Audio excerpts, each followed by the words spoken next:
قال الله تبارك وتعالى: أعوذ بالله من الشيطان الرجيم بسم الله الرحمن الرحيم فإن آمنوا بمثل ما آمنتم به فقد اهتدوا صدق الله مولانا العظيم. قال النبي صلى الله عليه وسلم: أصحابي كالنجوم بأيهم اقتديتم اهتديتم، أو كما قال رسول الله صلى الله عليه وسلم. رب اشرح لي صدري ويسر لي أمري واحلل عقدة من لساني وما توفيقي إلا بالله العلي العظيم. برشيد اللهم صل على سيدنا محمد وعلى آل سيدنا محمد وبارك وسلم. عزیزان گرامی، دینی اور ایمانی بھائیوں، محرم الحرام کا مہینہ بالکل قریب ہے، جس سے اسلامی سال کی شروعات بھی ہوتی ہے، اور یہ مہینہ بہت ہی محترم مہینہ ہے، جس کو اللہ تبارک و تعالی نے اشہر حرم قرار دیا. یہ احترام والا مہینہ ہے. اس مہینے کے اندر جہاں پوری دنیا کے اندر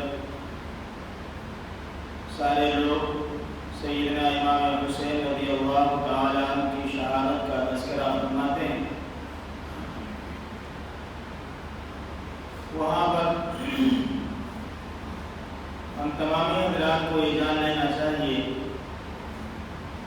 کہ 10 محرم الحرام سے پہلے یکم محرم الحرام کو خلیفۃ المؤمنین سیدنا عمر بن خطاب رضی اللہ تعالی عنہ کی شہادت کا المناک واقعہ پیش ہے. حضرت عمر بن خطاب رضی اللہ تعالی عنہ کوئی معمولی آدمی نہیں، ایسی عظیم شخصیت اور زندگی کے اندر ایسا عظیم کارنامہ انہوں نے انجام دیا کہ اللہ کے نبی صلی اللہ علیہ وسلم نے ایک موقع پر ارشاد فرمایا: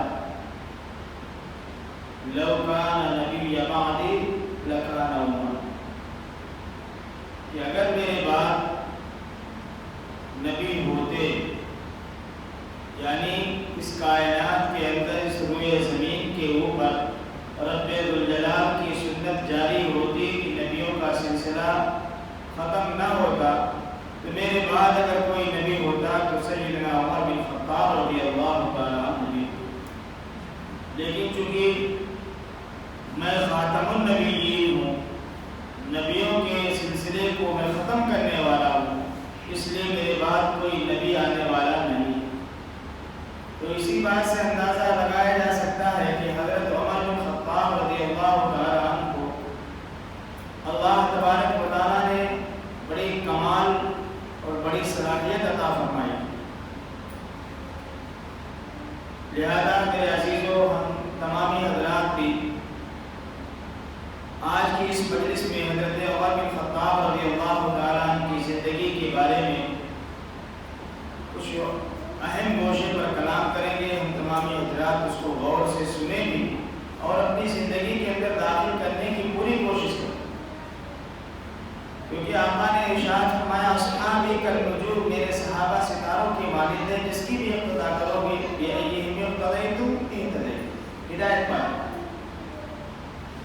اور رب ذوالجلال نے اس آیت میں ارشاد فرمایا: فَإِنْ آمَنُوا، اے ایمان والو اگر تم ایمان لاتے ہو بِمِثْلِ مَا آمَنْتُمْ، اس طریقے پر جس طریقے سے صحابہ کرام ایمان لائے، فَقَدْ اهْتَدَوْا، تو تم ہدایت یافتہ ہو جاؤ گے، کامیابی والی زندگی تمہیں مل جائے گی. یہ اللہ تبارک و تعالیٰ کا حکم ہے کہ تم کامیاب ہو جاؤ گے. شرط یہ ہے کہ اس طریقے سے صحابہ کرام نے ایمان کے اندر داخل ہونے کے بعد اپنی زندگی کے سب روز کو استعمال کیا تھا، لگایا تھا، اسی طریقے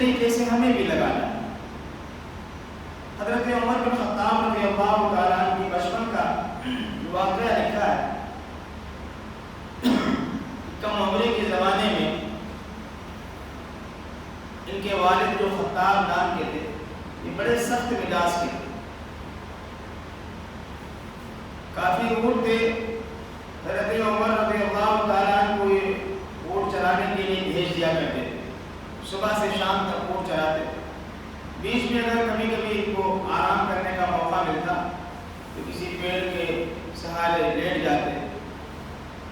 چونکہ کم عمری کا دور تھا، اونٹنیاں آپس میں قریب قریب ہوتی، میگنیاں کر دیتی، پیشاب بھی کر دیتی، جس کی وجہ سے ان کے کپڑوں سے پیشاب کی بدبو بھی آنے لگتی. تو جب شام کو اپنے گھر واپس آتے اپنے اونٹوں کو لے کر کے، تو ان کے والد خطاب جب ان کو دیکھتے تو بڑے زور زور سے تماچے مارتے کہ تو اپنی زندگی میں کرے گا کیا؟ تجھے اونٹ چلانا ہی نہیں آتا ہے، جو ایک جانور ہے تو بڑا ہو کر کیا کرے گا؟ بہت افسوس کرتے ہیں. ایک مرتبہ ایک مقام ہے زجنان، اس مقام پر یہ اونٹ چرا رہے تھے اور اسی دوران آپس میں اونٹ میگنی کرنے لگے، پیشاب کرنے لگے. ان کے والد آئے اور ان کو بہت زور سے تماچا مارا اور بہت برا بنا کہا کہ تو کچھ بھی نہیں کر پائے گا، جیسا کہ آپ طور پہ لوگ کہتے ہیں کہ بیٹو تجھے اونٹ چرانا نہیں آتا، کس طریقے سے چرانا چاہیے. یہ ساری باتیں جب ہو چکی تو حضرت عمر بن خطاب رضی اللہ تعالیٰ نے بڑی عجیب بات اپنے خلافت کے دور میں اس مقام پر پہنچے، مقام زنجان. آپ کی آنکھیں ڈبڈبا گئی، رونے لگے زاروں قطار. صحابہ نے عرض کیا امیر المومنین آپ روتے کیوں؟ اس وقت حضرت عمر بن خطاب رضی اللہ تعالیٰ نے عرض کیا کہ یہ وہی جگہ ہے جہاں میرے باپ نے مجھے مارا تھا اور یہ کہا تھا عمر تجھ سے ایک اونٹ چرانا نہیں آتا، تو کرے گا کیا؟ آج حالت ہماری یہ ہے کہ ہمارے اوپر صرف ایک حاکم ہے رب الجلال، اس کے علاوہ کوئی اور حاکم نہیں ہے. میں اسی کا بندہ ہوں اور اسی کی بندگی اختیار کرتا ہوں، سے میرے اوپر کسی کی حکومت نہیں. تو میرے عزیز جو زندگی آدمی اگر چاہے تو بہت کچھ کر سکتا ہے. تاریخ میں لکھا ہے کہ حضرت عمر بن خطاب رضی اللہ تعالیٰ عنہ شروع سے، کیونکہ جب بچے کے اوپر شروع سے زیادہ دباؤ پڑتا ہے تو وہ پریشر میں رہتا ہے، ٹینشن میں رہتا ہے. نتیجہ یہ ہوتا ہے وہ بہت زیادہ جب بڑا ہوتا ہے اس کے اندر بہت پاورفل غصہ ہوتا ہے. وہی کیفیت حضرت عمر رضی اللہ عنہ کی. اندازہ لگائیں کہ اللہ کے نبی صلی اللہ علیہ وسلم کا جب دور آیا ہے، آپ صلی اللہ علیہ وسلم کو نبوت سے رسالت سے سرفراز کیا گیا ہے، تب حضرت عمر رضی اللہ تعالیٰ عنہ کی عمر 27 سال کی اور یہ بڑے بہادر تھے. اور بہادری کے ساتھ ساتھ صرف ایک ملکہ نہیں تھا. جیسے ہم تمام حضرات اپنے بچوں کو سوچتے بیٹا ہر فن مولا لاؤ، ہر کام سیکھو، ایسا نہ ہو کہ کسی میدان میں جاؤ اور پیچھے ہٹ جاؤ، ہار جاؤ. ہماری زندگی کا مقصد یہ ہے کہ جس میدان میں جاؤ فتح پاؤ. یہ ہماری سوچ ہوتی. حضرت عمر بن خطاب رضی اللہ تعالیٰ عنہ بالکل اسی طریقے سے ہر فن مولا، سپہ سالاری میں بھی آگے، کشتی میں بھی آگے، تیر اندازی میں بھی، اور اس سے بڑھ کر کتابت کے اندر، خطابت کے اندر بھی بہت زبردست ملکہ اللہ تعالیٰ نے دیا. عمر بن خطاب رضی اللہ تعالیٰ جب اعلان نبوت ہوتا ہے، اللہ کے نبی صلی اللہ علیہ وسلم چند صحابہ کو لے کر کے دعوت و تبلیغ کا کام شروع کرتے ہیں. تو مکہ کے کفار و مشرکین اور اس میں سے حضرت عمر رضی اللہ عنہ ابھی ایمان چونکہ لائے نہیں، تو پوری پلاننگ ہوتی تھی آج کیا ہوگا، کل یہ لوگ پھر نکلیں گے، دین کو پھیلائیں گے، دین کی اشاعت کریں گے اور ہمارا جو نام ہے، ہمارا چرچا ہے گلی گلی میں وہ ختم ہو جائے. ہماری جو تاناشاہی جیسے آج تک چل رہی ہے، تاناشاہی والا مسئلہ یہ ختم ہو جائے گا. تو اب ہر دن ایک بات پاس ہوتی تھی کہ آج یہ کرنا ہے. جہاں کہیں محمد صلی اللہ علیہ وسلم بیان کرنے جائیں وہاں بہت سارے لوگ پہنچتے تھے اور شور مچانا شروع کر دیا۔ کسی دن یہ پلاننگ ہوتی کہ جناب کو کچھ نہ کیا جائے اسے مارا جائے، تو صحابہ کرام کو مار پڑ رہی ہے، حضرت بلال حبشی رضی اللہ عنہ کو مارا جا رہا ہے، کہیں ابو بکر صدیق رضی اللہ تعالیٰ عنہ کو مارا جا رہا ہے، کہیں عثمان غنی رضی اللہ عنہ کو مارا جا رہا ہے۔ یہ مار کیوں پڑ رہی؟ صرف اس لیے کہ یہ دین کا چراغ بجھ جائے اور ہمارا نام باقی رہے۔ لیکن اللہ کا نظام یہ ہے وَتُعِزُّ مَن تَشَاءُ وَتُذِلُّ مَن تَشَاءُ، بے دقت ہے اللہ کے حکم سے نظام۔ ہم آج فکر مند ہیں، ہر زبان پہ چرچا ہے کیا ہوگا، ایسی حکومت آ گئی، ایسے فیصلے ہو رہے، کچھ نہیں ہوگا۔ بہت بڑی بڑی حکومتیں آئی ہیں دنیا کے اندر، بہت ساری حکومتیں آپ دنیا دیکھیں، تاریخ پڑھیے، ایسے ایسے حکمراں گزرے ہیں جنہوں نے یہ کہا ہے انا ربکم الاعلی، میں سب سے بڑا رب ہوں، اور سجدہ کرواتے ہیں۔ اللہ تعالیٰ نے ان کو بھی مٹا دیا اور کوئی آج تک ان کا نام لینے والا باقی نہیں ہے۔ میرے عزیزوں کہنے کا منشا یہ ہے کہ اللہ تبارک و تعالیٰ کے قبضے میں ساری چیزیں، کفار و مشرکین ایک دن پیش میں آ کر کے یہ ہوا کہ یہ بتاؤ کہ محمد صلی اللہ علیہ وسلم کا قتل کون کرے؟ جذبات میں تھے حضرت عمر، کہا میں کروں، نکل پڑے۔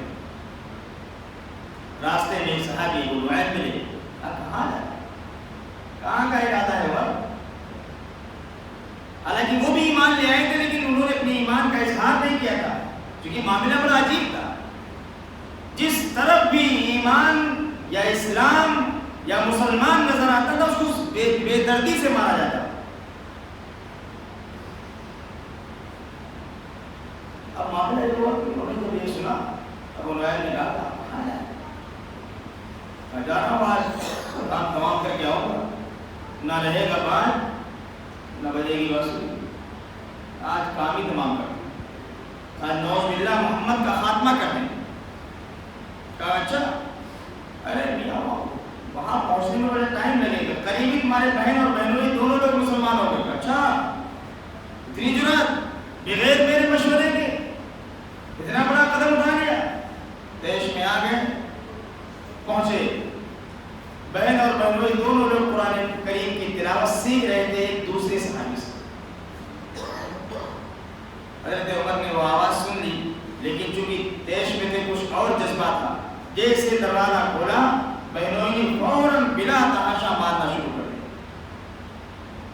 بہت مارا، اتنا مارا کہ خون بہنے لگا۔ اندازہ کرو، یہ ہوتا ہے کہ ایک دو ہاتھ مار دیا گر گئے، اتنا مار ماری حضرت عمر رضی اللہ تعالیٰ عنہ خون گرنے لگا۔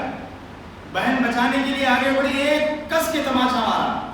بہن نے کہا اے عمر سن لو، جس ماں کا دودھ تم نے پیا ہے میں نے بھی اسی ماں کا دودھ پیا ہے، اگر تم یہ چاہتے ہو، یہ تمہارا جذبہ ہے، یہ تمہارا ارادہ ہے کہ تم میرے سینے سے ایمان کو نکال دو گے، عمر سن لو، یہ ایمان ہمارے سینے میں بس چکا ہے، ہمارے جسم کے ٹکڑے ٹکڑے ہو جائیں گے، ہمیں نوچ دیا جائے، چیر دیا جائے، جلا دیا جائے، بوٹی بوٹی کر دیا جائے، لیکن ایمان ہمارے سینے سے نہیں نکل سکتا۔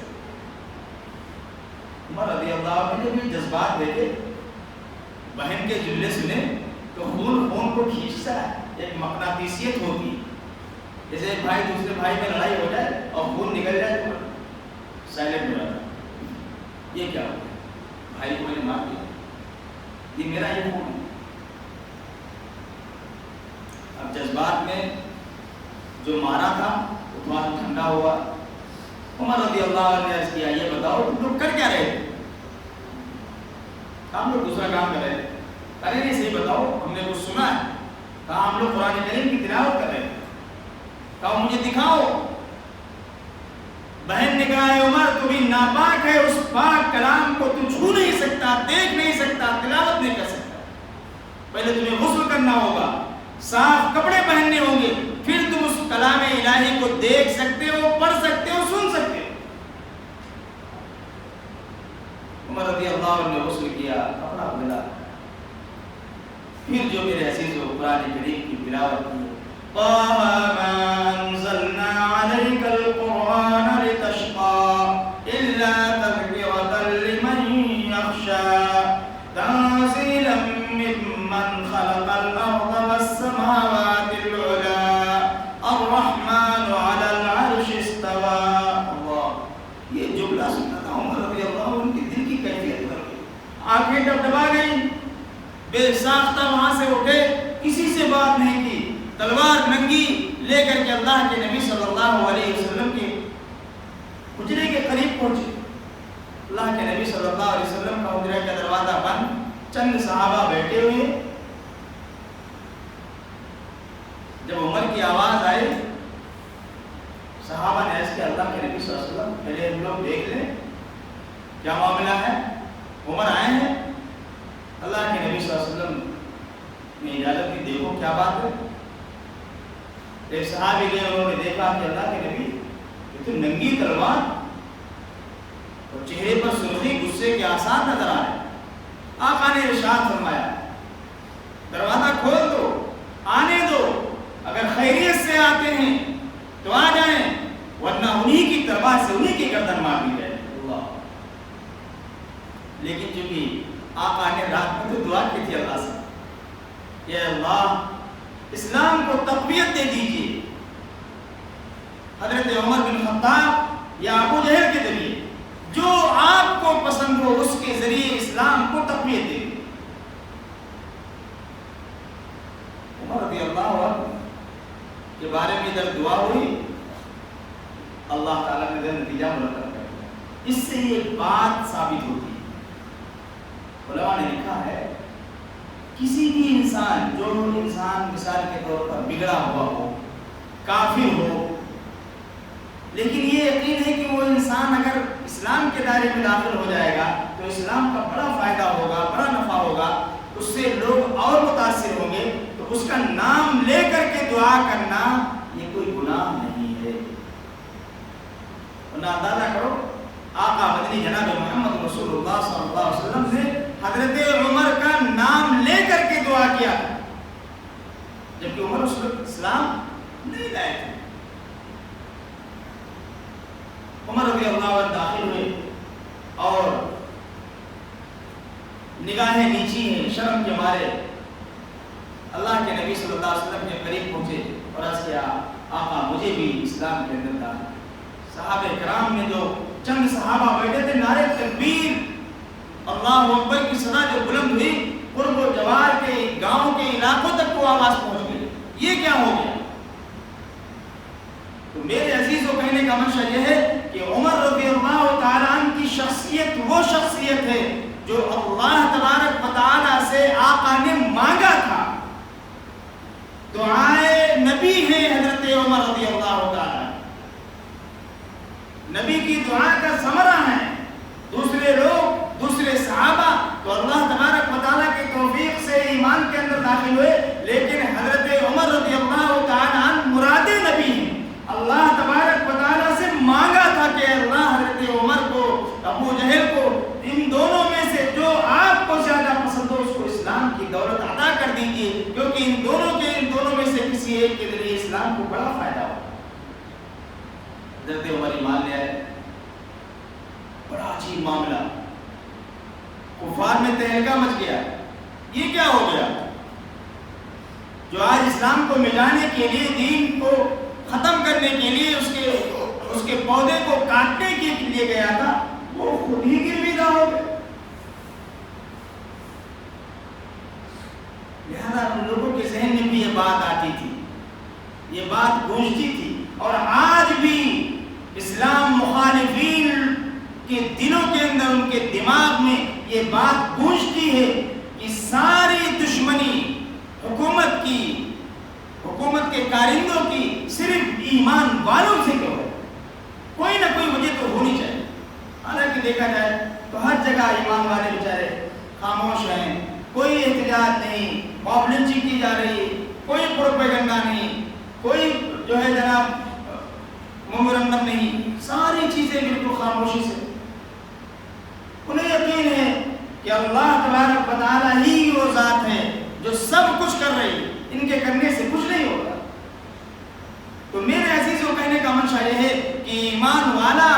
حقیقت پر آ جائے کہ ہمیں اللہ تبارک و تعالیٰ نے پیدا کیا ہے، وہی ہمارا خالق ہے، وہی مالک ہے، وہی روزی دیتا ہے، وہی طاقت دیتا ہے، وہی قوت دیتا ہے، لہذا ہمیں اپنی زندگی کو اسی کے کہنے کے مطابق لگانی ہے، اسی میں ہماری کامیابی۔ اگر میرے عزیزو ہم نے اللہ کے حکم کو توڑا اور آقا مدنی جناب محمد رسول اللہ صلی اللہ علیہ وسلم کے طریقے کو چھوڑا تو میرے عزیزو ہم یہاں چند روز جو دنیا کے اندر جینے کے لیے آئے ہیں جی لیں گے، جیسے سب جیتے ہم بھی جی لیں گے، جیسے جانور اپنی زندگی گزارتا ہے ویسے ہم بھی گزار لیں گے، کھائیں گے، سوئیں گے، پیخانہ کریں گے، پیشاب کریں گے، کیونکہ ہماری زندگی کا کوئی مقصد نہیں۔ لیکن جب مر کے جائیں گے اللہ کے حضور ہم کیا جواب دیں گے؟ اندازہ کرو میرے عزیزو، صحابہ کرام کا ایک چھوٹا سا بچہ جس نے اپنے باپ کو شہید اور ماں کو بیوہ کیا ہوگا، کل قیامت کے دن ہمارا گریبان پکڑ لیا، کہا میاں شہنوا کے مسلمانوں، اے خاں صاحبوں، چودھریوں، یہ بتاؤ کہ تم نے اس دین کے لیے، جس دین کے لیے میں نے اپنے باپ کو شہید کر دیا، ماں کو یتیم کر دیا، چھوٹے بھائیوں کو میں نے یتیم کر دیا، ماں کو بیوہ کر دیا، یہ بتاؤ تم نے اس دین کے لیے کیا کیا؟ کیا جواب دیں؟ ہم کہیں گے کہ جناب کھا رہے تو سو رہے۔ میرے عزیزو صرف یہ بات کہنے کی نہیں، آج ایمان والا صرف جمعہ حاضر ہو کر کے یہ کہتا ہے ہم ایمان والے، صحابہ کرام نے خون بہایا ہے، اپنے جان کی قربانی پیش کی ہے، تب یہ دین ہم تک پہنچا ہے۔ آج ہماری حالت یہ ہے کہ ہم اس دین کا مذاق اڑا رہے ہیں۔ حضرت عمر رضی اللہ تعالیٰ عنہ کی کیفیت اور ان کی حالت کو دیکھیں کہ حضرت عمر رضی اللہ تعالیٰ عنہ جب اسلام کے اندر داخل ہوتے ہیں تو جو جذبہ، جو قربانی کا، جو ایثار کا ایمان لانے سے پہلے تھا، وہ جذبہ آج بھی برقرار تھا، لیکن رخ بدل گیا۔ وہ رخ مشرکانہ تھا، یہ ایمان والا تھا، وہ مشرک کافرانہ تھا، یہ رخ جو ہے متقیوں والا تھا، صلحاء والا تھا، اتقیاء والا تھا۔ یہی وجہ تھی کہ جب حضرت عمر رضی اللہ تعالیٰ عنہ ہجرت کے لیے آقا مدینہ تشریف لے گئے، عمر رضی اللہ تعالیٰ عنہ نے کہا کہ میں ہجرت ایسے نہیں کروں، حرم محترم میں تشریف لائے، طواف کیا، بلال حبشی بھی ساتھ میں، ایک دو صحابہ اور اعلان کیا، اے مکہ کے چودھریوں، اگر تمہاری ماں نے دودھ پلایا ہے تو آؤ، میں فلاں جگہ فلاں پہاڑی کے قریب ٹھہرتا ہوں، میں ہجرت کرنے جا رہا ہوں، تمہاری ماں نے اگر دودھ پلایا تو آؤ مقابلے کے۔ کسی کی بھی ہمت نہیں، کیوں؟ وہ جوش ایمانی تھا، وہ جذبہ تھا کہ اپنے آپ کو فدا کر دینا، اپنے آپ کو قربان کر دینا، دین کے لیے وقف کر دینا، انہوں نے اپنا نصب العین بنا لیا۔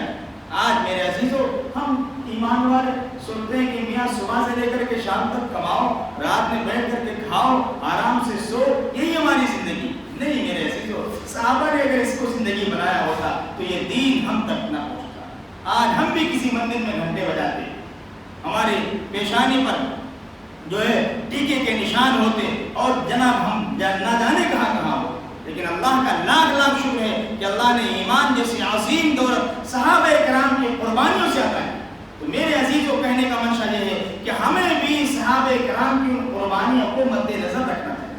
اس قربانی کا سب سے عظیم فائدہ یہ ہوگا کہ ہماری زندگی اس مقصد پر آئے گی جس مقصد کو لے کر کے، جس مقصد کو دے کر کے اللہ کے نبی صلی اللہ علیہ وسلم اس امت کو گئے۔